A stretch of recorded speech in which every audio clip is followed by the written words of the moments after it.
las más importantes finalidades de este proyecto es la de hacer las proyecciones climáticas, es decir, estimar ciertas variables en respuesta a forzamientos o como llamamos escenarios climáticos, ¿no? Por ejemplo, estimar la temperatura de la Tierra en respuesta a cierto incremento en CO2. Pero para hacer las proyecciones climáticas es necesario tener una adecuada representación del clima presente y del clima pasado. Entonces, por eso es importante evaluar el desempeño de estos modelos y realizar estudios sobre ello. Entonces, los modelos o las simulaciones o los estudios que vienen de parte de este proyecto son tan importantes que son tomados como referencia para realizar estos reportes de las evaluaciones climáticas internacionales realizadas por el IPCC.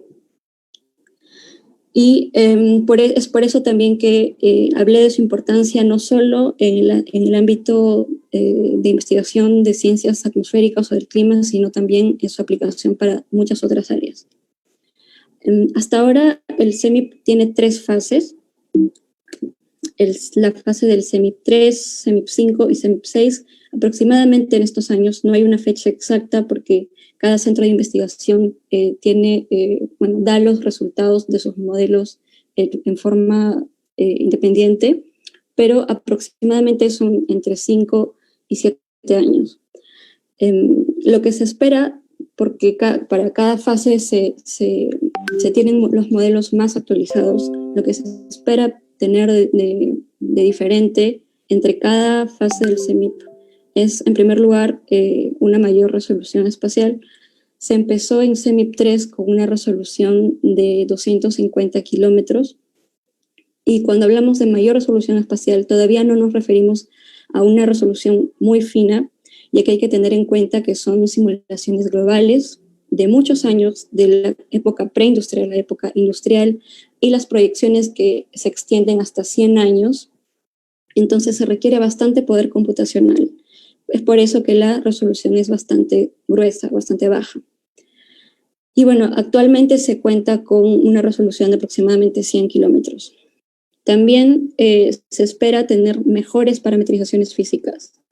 Y para aquellos que no saben qué son las parametrizaciones, son la representación de procesos que no pueden ser resueltos por el mismo modelo. Debido a que tenemos un espacio de 100 kilómetros de latitud y longitud, e incluso menos en la vertical, no es posible resolver todos los procesos.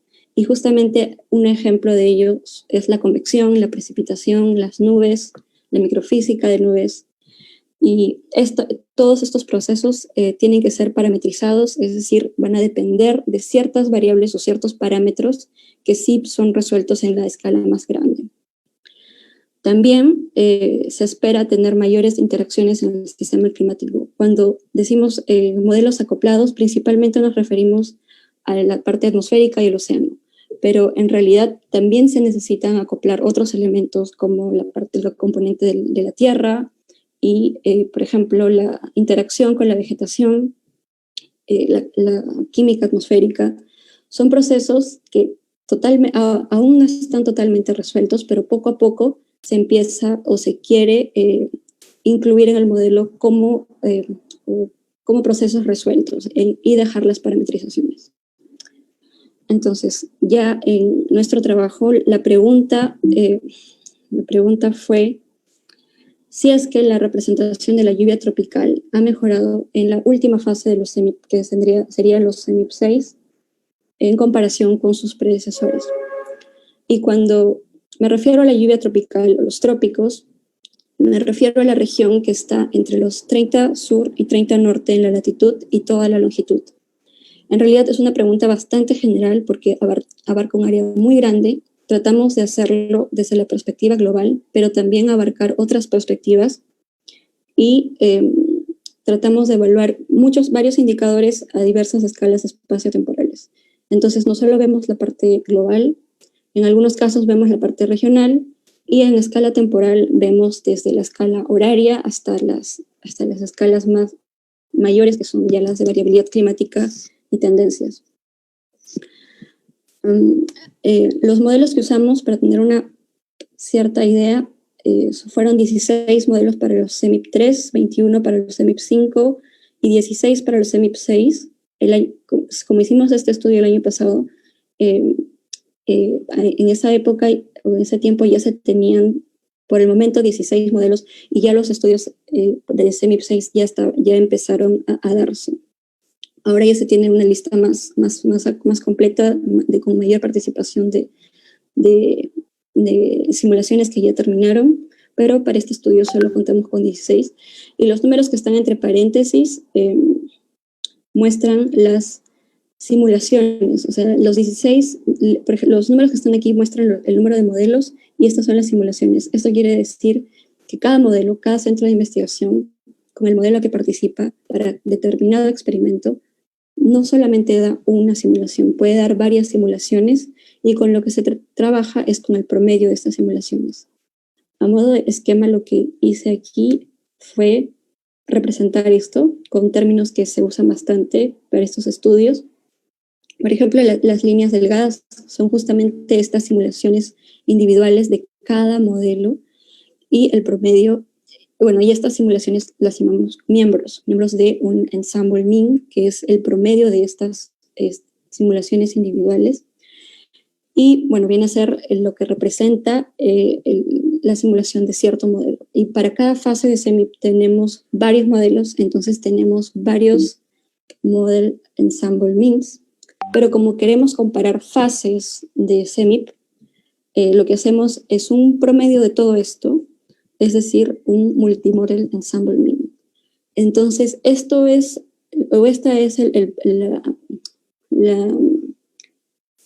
la variable o la cantidad con la que trabajamos para poder comparar CEMIP 3, CEMIP 5 y CEMIP 6.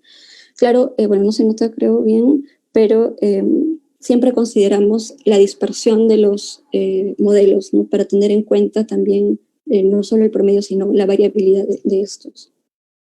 Y bueno, también usamos datos observados, que realmente no son observaciones porque es imposible tener observaciones in situ por tantos años en todo el mundo, pero sí nos ayudamos de datos de satélite, por ejemplo, que dan aproximaciones bastante cercanas a lo que se observa. Voy a presentar, porque son varios indicadores que evaluamos, voy a presentar solo los 7 y vamos a empezar con primero el promedio global. En esta figura de arriba muestro la lluvia anual que se observa en CEMIP 6. También podemos ver la zona que abarca los trópicos, 30 norte y 30 sur. La característica más resaltante de esta figura es esta banda de precipitación bastante pronunciada sobre el Ecuador, que sobresale en esta figura, la cual denominamos zona de convergencia intertropical, porque es una región donde los vientos de superficie convergen y luego se produce el ascenso y se produce la precipitación. Entonces, es bastante conocido como un error típico de los modelos globales que no se representa bien esta banda de precipitación. Como podemos ver, en el Pacífico existe esta doble banda de precipitación, bastante conocida como el error de la banda de la doble zona de convergencia intertropical. Y como vemos en CEMIP 6 todavía persiste esta característica. Si comparamos ya y vemos el error relativo comparado con las observaciones, esto se vuelve más evidente, ¿no? Tenemos bastante sobreestimación de lluvia al sur, en la parte del sur del Ecuador, tanto en el Pacífico como en el Atlántico, lo cual sugiere que no se está representando bien la posición de la zona de convergencia intertropical. Sin embargo, si hacemos una comparación entre fases y para tratar de cuantificar mejor esta evolución, podemos hacer, por ejemplo, una correlación espacial. O sea, comparamos los mapas y cuantificamos la correlación del CEMIP 3, CEMIP 5 y CEMIP 6. Y vemos que la correlación espacial ha aumentado, es decir, el patrón espacial de la lluvia es más semejante a lo observado en la última fase de los modelos. Del mismo modo, el error cuadrático medio ha disminuido. Entonces, esto también es un signo positivo, y en promedio podemos decir que en el promedio global, en el patrón espacial, se tiene una mejor representación de la lluvia tropical. Algo que no he mostrado aquí es justamente el promedio de esta lluvia anual. Y es justamente porque no se ve un gran cambio. Como hemos visto acá, este error de la doble banda de precipitación persiste, entonces aún se tiene esta sobreestimación de la lluvia, especialmente en el océano.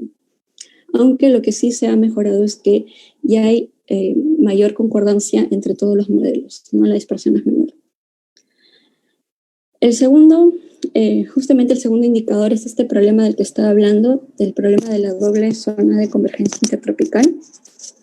Para esto utilizamos un índice que básicamente utiliza el promedio de la lluvia en el norte del Pacífico, o en el norte tropical, en el norte sur, en el sur tropical, en la parte sur tropical del Pacífico, y luego restamos la parte ecuatorial. Entonces, mientras este índice sea mayor, nos quiere decir que esta doble ITCZ es mucho más pronunciada. Vemos que el valor de las observaciones es bajo, menor a 2, pero todos los modelos, tanto de CEMIP 3 como el CEMIP 5 y CEMIP 6, sobreestiman este valor, lo cual justamente indica este persistente error de la formación de dos bandas de precipitación. Y precisamente aquí, viendo los resultados del CEMIP 6, fue realmente algo que no esperábamos, porque lo que vemos aquí es que incluso a pesar de que en general la mayoría de modelos sobreestima este indicador, lo cual indica una pronunciada doble banda de precipitación, algunos de los modelos sí concuerdan con las observaciones. Sin embargo, en el CEMIP 6, ningún modelo logra reproducir correctamente la banda de precipitación en el Pacífico.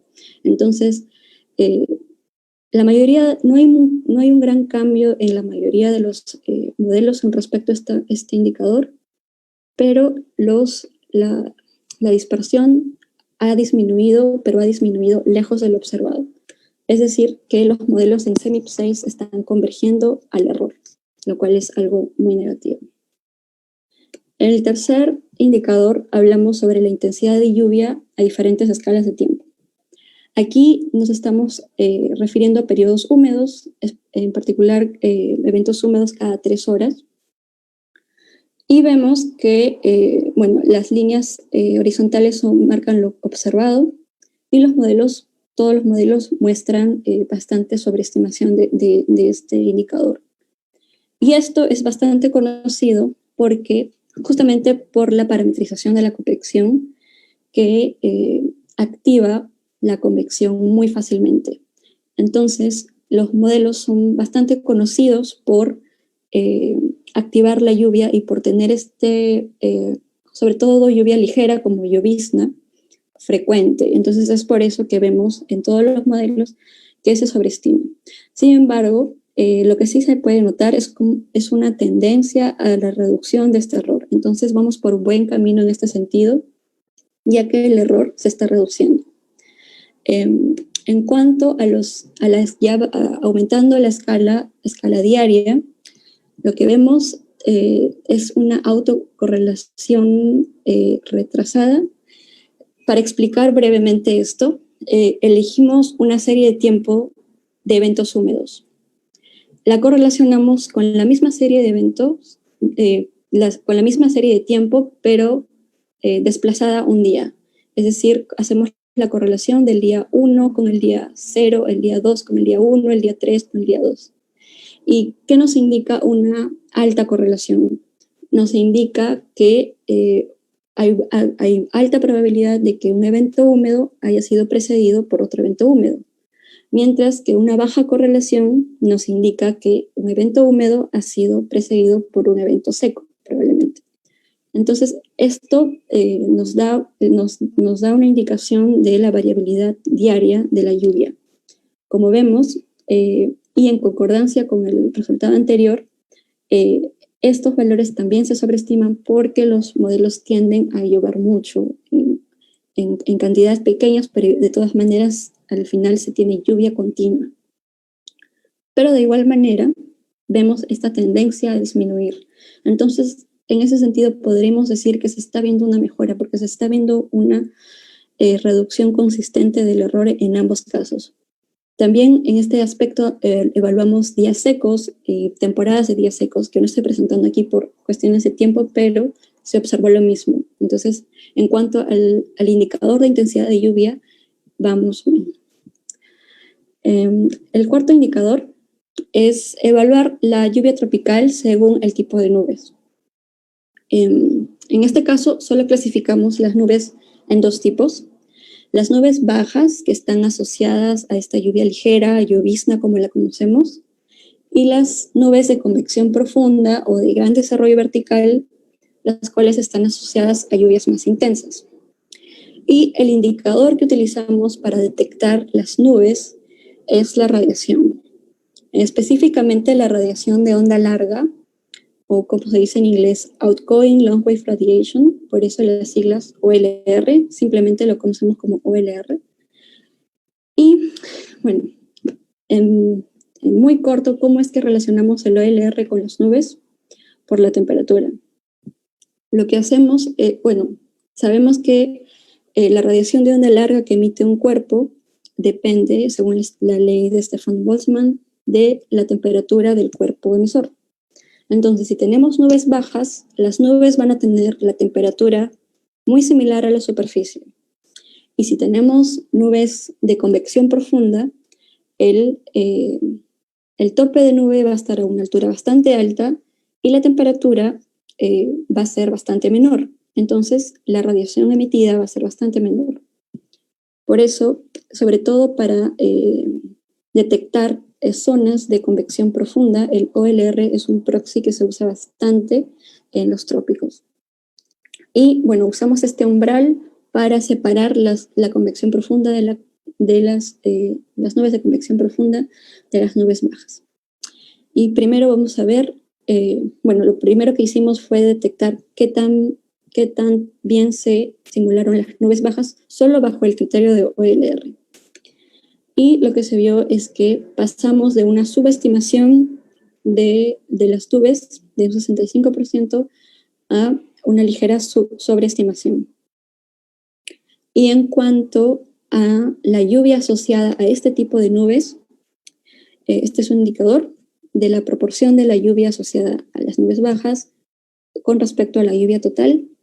Vemos que los modelos todavía sobreestiman este valor. Sin embargo, algunos de los modelos o alguna parte de los modelos en CEMIP 6 sí logra concordar con lo observado.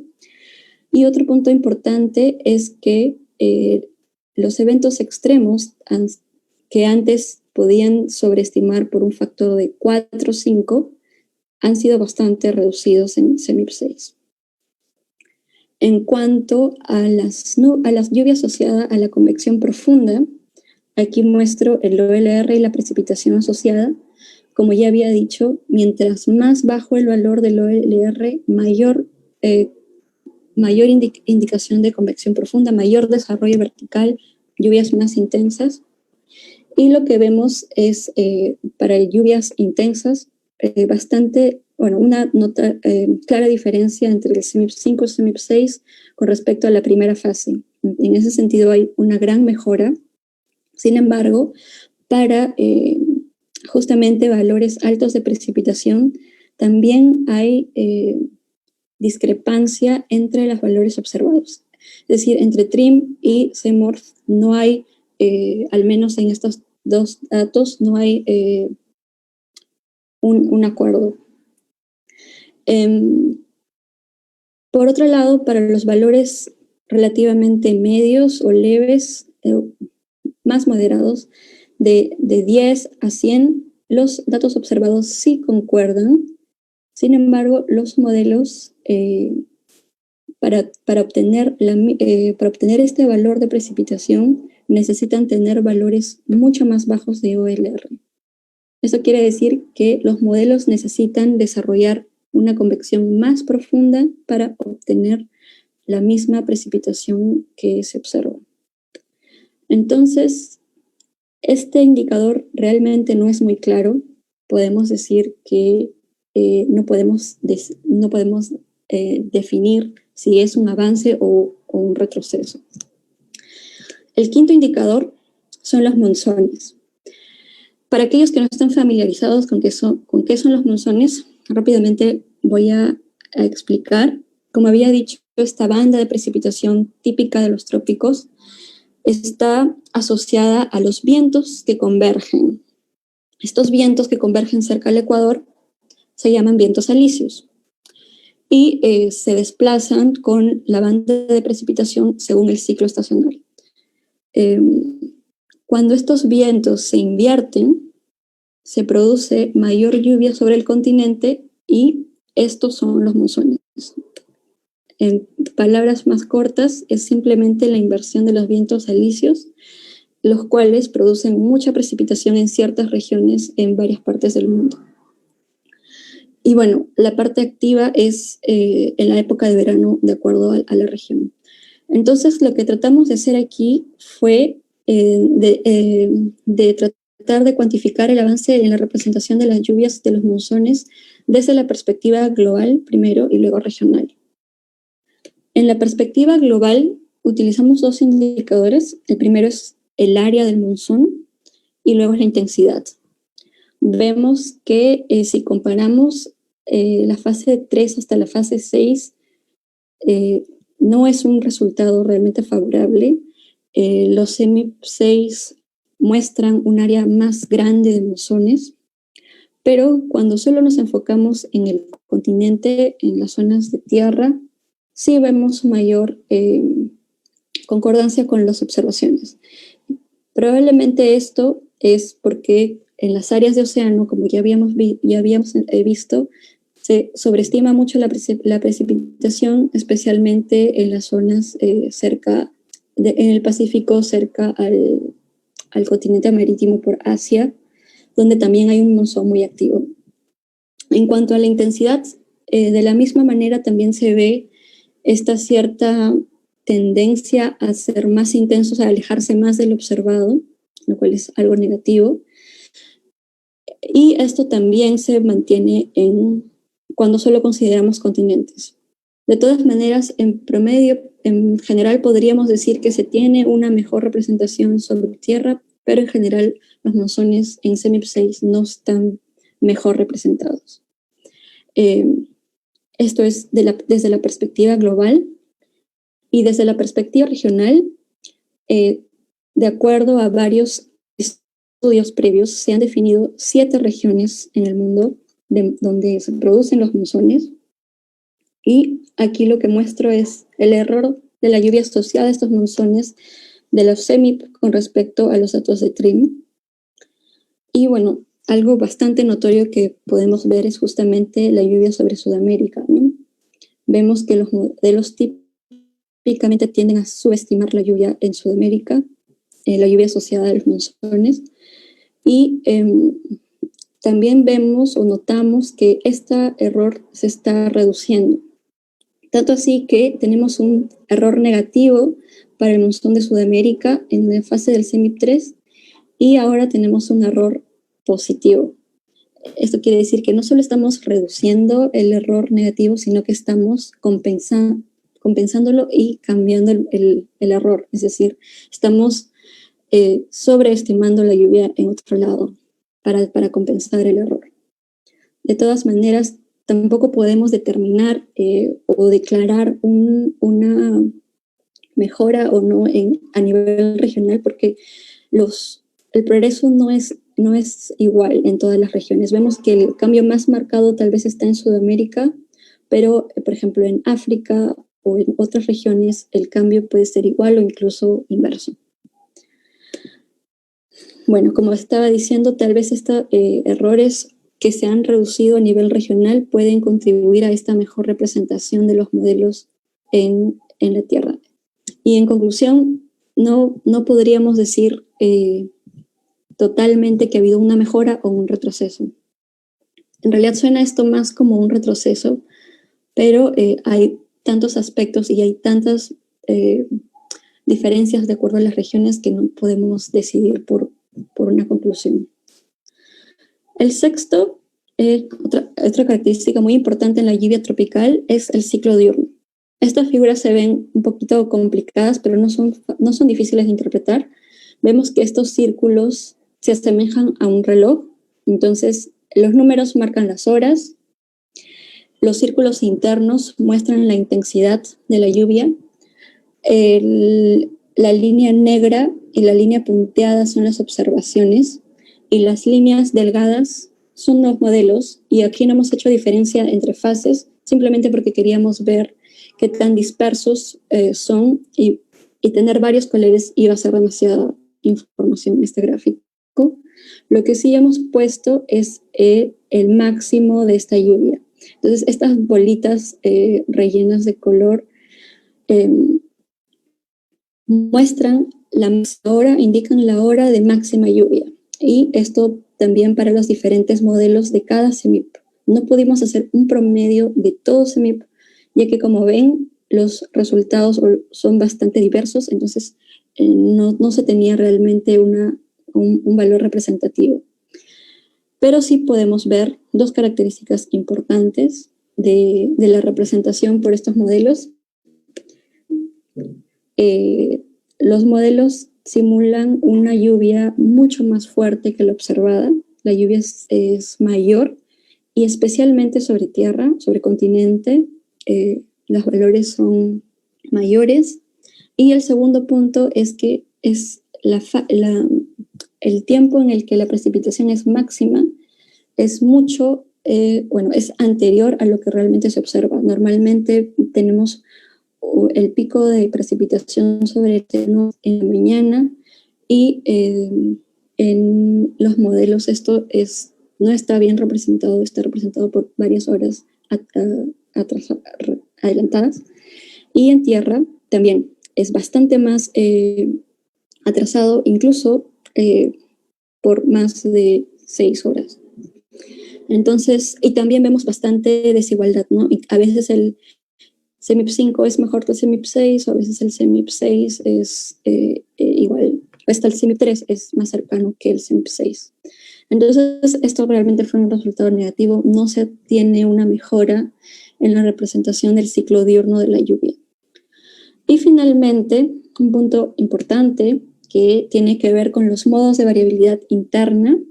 Por ejemplo, cuando hablamos de modos de variabilidad, por ejemplo, nos podemos referir al fenómeno del Niño, que es un modo de variabilidad interanual porque sucede cada ciertos años.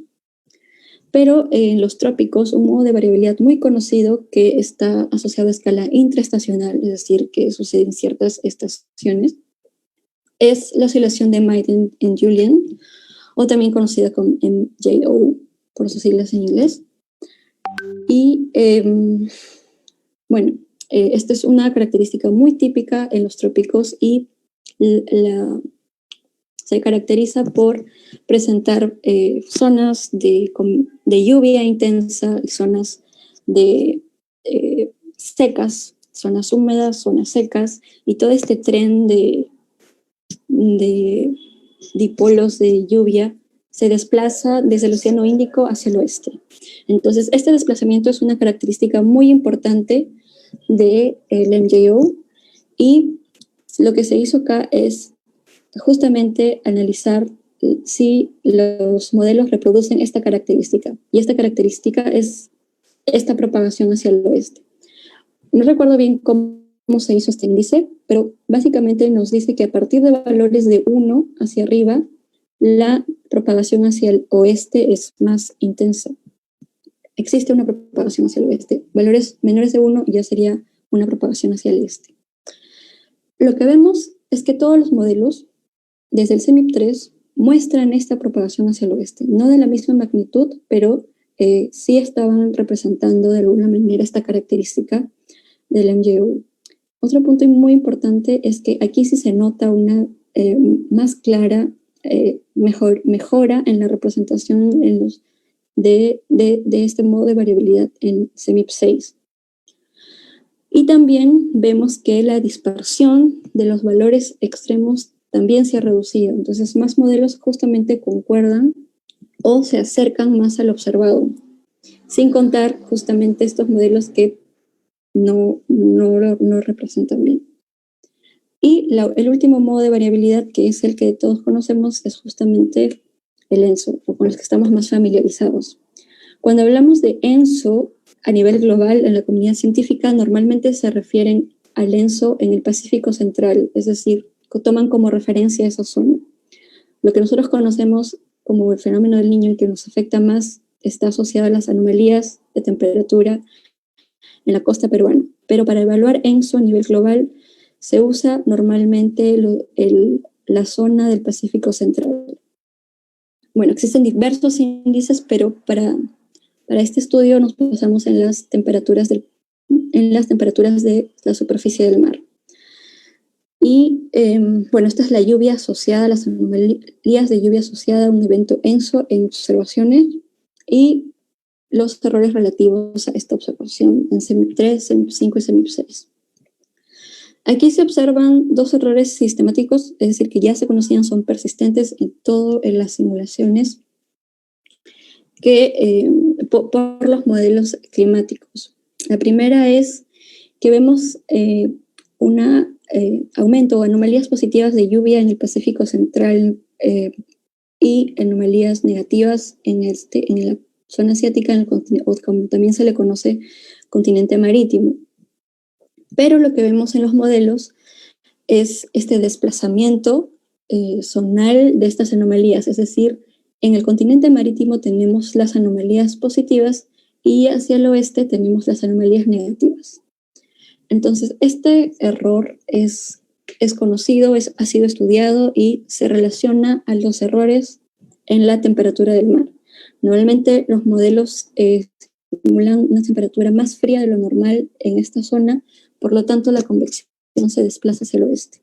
Y el otro error que conocemos es justamente el Pacífico también, relacionado a la lluvia de la zona de convergencia intertropical. Y como vemos acá, la lluvia asociada está, es más pronunciada hacia el sur, lo cual está relacionado a esta doble banda de precipitación. Sin embargo, si hacemos una correlación de nuevo para cuantificar qué tanto se asemeja el patrón espacial de las lluvias a lo observado, si hacemos una correlación espacial de los modelos y con respecto a las observaciones, vemos que esta correlación sí ha aumentado. Entonces, esto es un punto bueno y fue realmente algo muy favorable que se pudo encontrar en los modelos climáticos que pueden reproducir mejor estos modos de variabilidad y la lluvia asociada a ellos.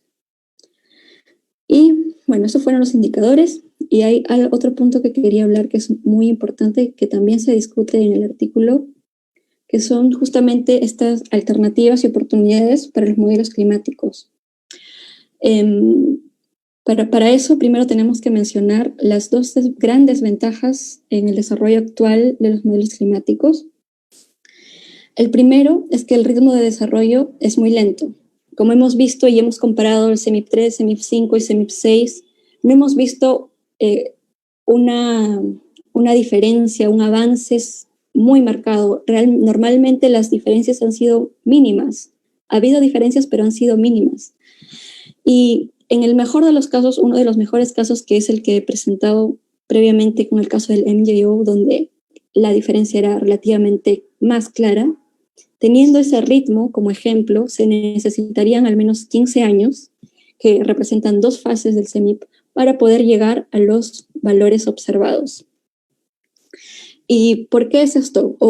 ¿Por qué es esto y por qué no vemos un avance parejo? Hemos visto muchos avances y muchos retrocesos o parámetros en los que no ha habido ningún cambio. Esto tiene que ver con el desarrollo de las parametrizaciones físicas, porque estas no necesariamente representan los procesos físicos. Eso quiere decir que, por ejemplo, en un caso de parametrización física, yo tengo un valor que me determina cuánto va a llover. Y mi modelo llueve mucho. Lo que hacen los desarrolladores de modelos, o lo que se hace en varios estudios para mejorar el modelo, o para tener la representación correcta, es simplemente cambiar este valor, este umbral de valor que hace que llueva determinada cantidad. Entonces, si lo cambio y ya no es 5, es 3, va a llover menos. Y así se obtiene la lluvia correcta o la lluvia que quisiéramos, pero realmente no se resuelve o no se desarrolla el proceso físico. Eso quiere decir que se busca simplemente mejorar la representación, pero no se toma en cuenta cómo puede impactar en otros procesos. Y esto es justamente lo que se ve. Cuando tenemos cosas buenas y cosas malas, es porque tal vez ha habido unas mejoras de parametrizaciones que han afectado otras. Entonces, es por eso que no se ve un avance parejo. Como alternativas, lo que se propone o lo que se discute en el artículo son primero las superparametrizaciones.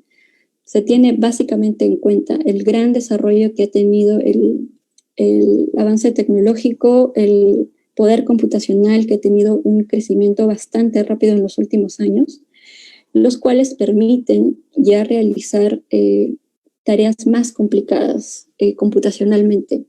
En el caso de las superparametrizaciones, lo que se hace es, en lugar de hacer las típicas parametrizaciones físicas, introducir un modelo simple dentro del modelo climático que realmente resuelve el proceso físico que buscamos.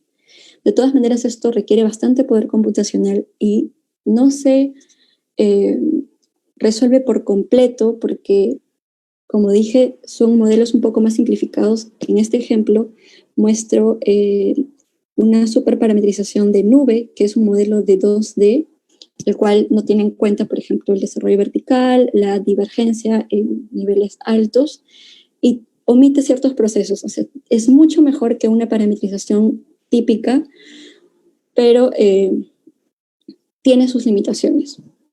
La otra alternativa, bueno, más que alternativa, por ahora es una oportunidad porque ya sería en el futuro, pero no en un futuro muy lejano como se pensaba antes. Hace unos años esto era totalmente impensable. Tener simulaciones globales a una resolución suficiente que pueda resolver fenómenos como tormentas. Por eso su nombre de Storm Resolving Simulations. Entonces, como podemos ver, ya es posible realizar simulaciones globales a resoluciones no de metros tal vez por ahora, pero sí de una resolución suficiente alrededor de, por ejemplo, 2 a 5 kilómetros, en los que sí se pueden resolver procesos importantes como las tormentas, que son necesarios para poder, y en los que realmente se desarrollan, se resuelven las ecuaciones de la convección, de la termodinámica, de la dinámica a esa escala por la resolución, y ya no es necesario parametrizar. Justamente esta figura que estoy enseñando muestra 8, en realidad 5 modelos Storm Resolving Simulations y una imagen de satélite. Se puede ver que realmente estos modelos pueden lograr resolver estos procesos, identificar estos sistemas convectivos de gran escala. Y bueno, esto realmente es una oportunidad que ya no es tan lejana como se pensaba antes. Estas imágenes son de un proyecto también de intercomparación de modelos, pero no a escala climática todavía. Es un proyecto de intercomparación de 40 días del proyecto Diamond, en el que varios centros de investigación siguieron ciertos estándares, protocolos experimentales para comparar los resultados. Bueno, he dejado los links, voy a tratar de pasar esta diapositiva, tanto para las superparametrizaciones como para las simulaciones de este proyecto, para que puedan leerlos si les interesan, donde están, espero, mejor explicados que lo que he podido decir ahora.